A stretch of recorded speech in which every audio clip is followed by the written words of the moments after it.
بسم اللہ الرحمن الرحیم۔ اما پارہ کی تیسری صورت ہے سورہ فلق۔ آج یہ سورہ تجوید کے ساتھ پڑھنا سیکھیں گے، تو چلیے آج کا سبق شروع کرتے ہیں۔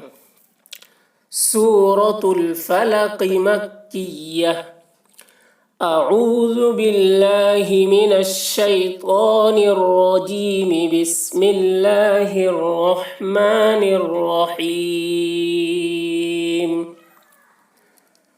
قل اعوذ برب الفلق۔ قل، قاف کی آواز موٹی ہوگی، قاف کو پر پڑھیں گے۔ قل اعوذ، حمزہ اور عین دونوں کا مخرج الگ الگ ہے، اس لیے دونوں کی آواز میں فرق ہونی چاہیے۔ اعوذ، اعوذ، ذال کی آواز بہت ہی باریک ہوتی ہے، بہت ہی باریکی کے ساتھ اس کو ادا کرنا ہے۔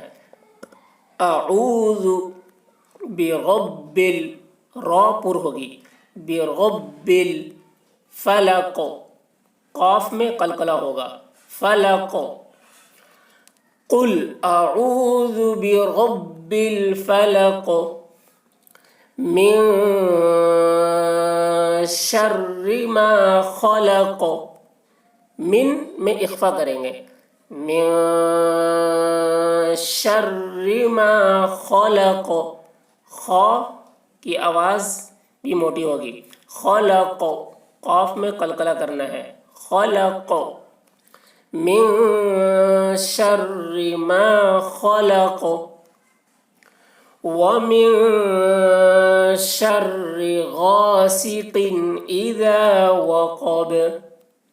ومن یہاں پر نون میں اخفا کریں گے، ومن شر غاسق، غین کی آواز بھی موٹی ہوگی اور قاف کی آواز بھی موٹی ہوگی، غاسق، غاسق۔ اذا، ذال کی آواز بہت ہی باریکی کے ساتھ، اذا وقب، قاف کی آواز موٹی ہوگی، اب با میں قلقلہ ہو رہا ہے، وقب، وقب۔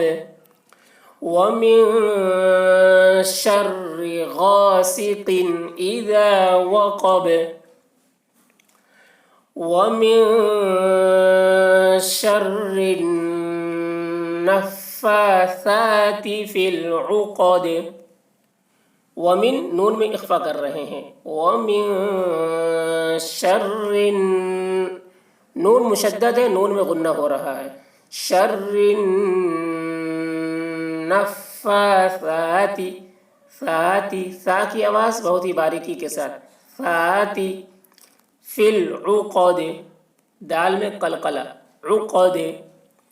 ومن شر النفاثات فی العقد ومن شر حاسد اذا حسد، نون میں اخفا ہو رہا ہے، ومن شر حاسد، ہا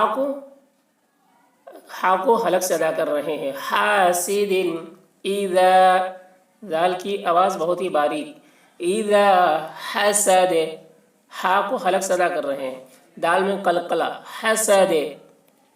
ومن شر حاسد اذا حسد۔ پوری صورت کو ایک بار پھر سے دیکھ لیں۔ قل اعوذ برب الفلق من شر ما خلق ومن شر غاسق اذا وقب ومن شر النفاثات في العقد ومن شر حاسد اذا حسد۔